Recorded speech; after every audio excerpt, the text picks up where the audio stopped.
పూర్తి వివరాలకు చదవండి రేపటి అక్షర శిల్పం దినపత్రికలో.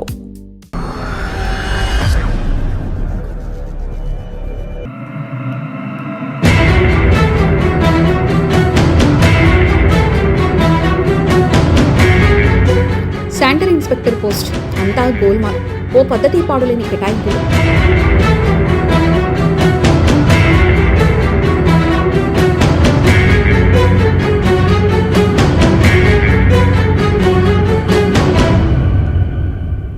ఉద్యోగ అర్హతలు, నిబంధనలు అన్నీ ఉన్నా పాటించరు. డబ్బులిస్తే ఎవరికైనా పోస్టు కేటాయింపు.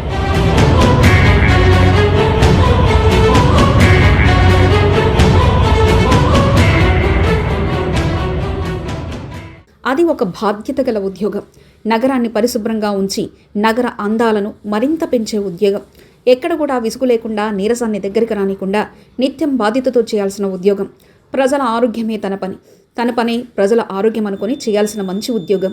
అలాంటి ఉద్యోగాన్ని మహావిశాఖ నగరపాలక సంస్థ జీవీఎంసీలో భ్రష్టు పట్టించి నిర్వీర్యం చేస్తున్నారు. అధికారులను మేనేజ్మెంట్ చేస్తే చాలు, అక్కడ అందరూ కుమ్మక్కైపోయి ఆ పోస్టులను పూర్తిగా నాశనం చేస్తే పడేస్తున్నారు.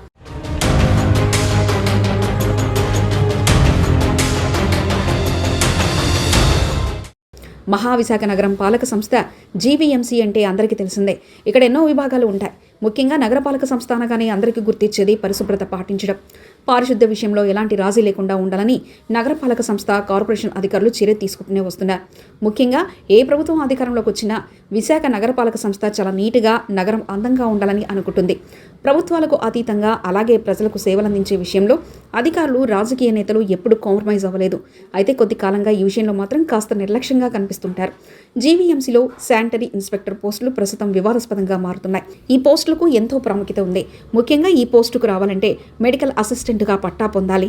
ఆ మెడికల్ అసిస్టెంట్ పట్టాన్ని కూడా ఒక రికగ్నైజేషన్, అంటే ప్రభుత్వానికి సంబంధించి అధికారికంగా అఫిలియేట్ అయిన విద్యా సంస్థ నుంచి సర్టిఫికేట్ అందుకోవాలి. ఈ మెడికల్ అసిస్టెంట్ కూడా చాలా బాగా చదివి, మార్కులు, తెలివితేటలున్న తర్వాత, మంచి ఉత్తీర్ణత సాధించి వచ్చిన తర్వాతని మాత్రమే శానిటరీ ఇన్స్పెక్టర్ పోస్టుకు అర్హత సాధిస్తారు. చిన్న ఇంటర్వ్యూ తర్వాత అక్కడ ఉద్యోగంలో చేరుతారు. ఎంతో ప్రాముఖ్యత ఉన్న ఈ శానిటరీ ఇన్స్పెక్టర్ పోస్టులను ప్రస్తుతం జీవీఎంసీలో ఎడాపెడా ఇష్టం వచ్చినట్లు ఇచ్చి నిర్వీర్యం చేశారని తెలుస్తుంది. అర్హత ఉన్నా లేకపోయినా ఎవరికి పడితే వారికి పోస్టులు ఇస్తున్నారు. కనీసం 10వ తరగతి పాస్ అవ్వని వారికి కూడా ఈ శానిటరీ ఇన్స్పెక్టర్ పోస్టు వచ్చి ఉద్యోగం వెలగబెడుతున్నారంటే పరిస్థితి ఏ స్థాయిలో ఉందో అర్థం చేసుకోవచ్చు.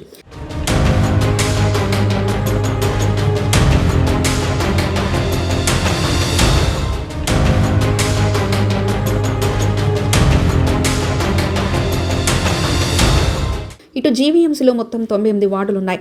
అందులో 45 సభ్యులు సాధారణ శానిటరీ ఇన్స్పెక్టర్గా ఉన్నారు. మిగిలిన 53 మంది అవసరమైన నైపుణ్యాలు లేకుండా ఆ స్థానంలో పనిచేస్తున్నారు. వాస్తవానికి ఆ పోస్టులు సమర్థత గల అధికారులకే ఇచ్చి పోస్టులను నింపాలి. కానీ 12 సంవత్సరాల నుండి ఇప్పటి వరకు ఆ ప్రక్రియ లేదు. ఆ పోస్టులను ప్రమోషన్ ద్వారా సమర్థవంతమైన అధికారులతో నింపాలి. ఎవరైతే ఆ పదవిని పొందడానికి అర్హత కలిగి ఉంటారో వారికి ఇవ్వమని ఆదేశాలు జారీ చేశారు. కానీ అధికారులు ఆ విధానాన్ని పాటించడం లేదు. జీవీఎంసీ మొత్తం అసమర్థతతో ఉన్న శానిటరీ ఇన్స్పెక్టర్లను నియమించి వారి నుండి లక్షల రూపాయల చేతులు మారుతున్నట్లు సమాచారం. ఇలా పనికిరాని వారిని నియమించడం వెనుక నాయకుల సిఫార్సు లెటర్ ఉన్నట్లు తెలుస్తుంది. జీవీఎంసీ పబ్లిక్ హెల్త్ డిపార్ట్మెంట్లో వీరికి ఫైల్స్ వెరిఫికేషన్ చేస్తే ఆ సిఫార్సు లెటరు ఎవరిచ్చారు, ఎన్ని లక్షలు చేతులు మారాయి అనేది తేలుతుంది. సంబంధించిన విజిలెన్స్, ఏసీబీ అధికారులు దృష్టి సారించాలని జీవీఎంసీ వర్గాలు చెప్తున్నాయి. మరీ ముఖ్యంగా చోటా బడా నాయకులను, అధికారులకు ఒత్తిడి తెచ్చి వీరిని ఆయా వార్డులలో నియమించారని చాలా ఆరోపణలు ఎదుర్కొంటున్నారు. అసలు ఈ పోస్టులకు ఇలాంటి వారిని నియమిస్తుంటే సంబంధిత అధికారులు ఫైల్ ముందుకు ఎలా నడిపించారు, ఎలా ఆ పోస్టులో నియమించారు అనేది $1 మిలియన్ ప్రశ్న. అయితే ఈ మొత్తం తతంగంలో చెప్పాల్సిన అధికారుల నిస్సహాయత, రాజకీయ నాయకుల చేతివాటం, ఈ రెండు కలిపి ఆ పోస్టులను పూర్తిగా నిర్వీర్యం చేస్తున్నారని అంటున్నారు. ఇకపై అక్షర శిల్పం దాని మీద పూర్తిగా దృష్టి పెడుతుందని, ఇలాంటి వార్తల విషయంలో ఎక్కడా కాంప్రమైజ్ అవ్వకుండా మరిన్ని వార్తలు రాసేందుకు అవకాశం ఉందని చెప్పడంలో ఎలాంటి సందేహం లేదు.